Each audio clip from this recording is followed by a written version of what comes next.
या बातमीचे प्रायोजक आहेत सुप्रसिद्ध hotel Badepir, Laxmi market, Vijapur west आणि दुसरी शाखा जिंदाशहा मदार चौक, सोलापूर. सोलापूर महानगरपालिका प्रशासनाने शासकीय वेळेत मनपा मुख्यालय परिसरात शासकीय वाहनांव्यतिरिक्त सर्व खासगी वाहनांना प्रवेशबंदी लागू करण्याचा ठोस निर्णय घेतला आहे. वाढती वाहनांची गर्दी, पार्किंगचा वाढता ताण आणि सुरक्षेच्या दृष्टीने आवश्यक उपाययोजना म्हणून हा निर्णय अंमलात आणण्यात आला आहे. हा निर्णय महापौर विनायक कोंड्याल यांच्या आदेशानुसार तसेच आयुक्त डॉक्टर सचिन ओंबासे यांच्या सूचनेनुसार घेण्यात आला असून संबंधित परिपत्रक नुकतेच जारी करण्यात आले आहे. प्रशासनाने या निर्णयाची तात्काळ अंमलबजावणी सुरू केली आहे. मनपा परिसरात येणाऱ्या प्रत्येक व्यक्तीस वैध ओळखपत्र दाखवणे बंधनकारक करण्यात आले आहे. ओळखपत्र तपासणी नंतरच प्रवेश देण्यात येणार असल्याचे स्पष्ट करण्यात आले आहे. या निर्णयामुळे मनपा इमारतीतील अनावश्यक वावर कमी होऊन कामकाज अधिक शिस्तबद्ध होईल असा विश्वास प्रशासनाने व्यक्त केला. प्रवेशबंदीची काटेकोर अंमलबजावणी करण्यासाठी खासगी कंत्राटाद्वारे एकूण 6 कर्मचाऱ्यांची नियुक्ती करण्यात आली आहे. हे कर्मचारी प्रवेशद्वारांवर वाहन तपासणी,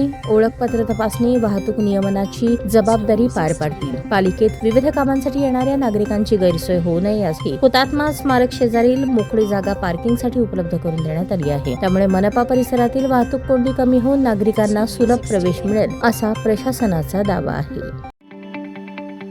ताज्या बातम्या पाहण्यासाठी प्राईम महाराष्ट्र न्यूज चॅनलला सबस्क्राईब करा.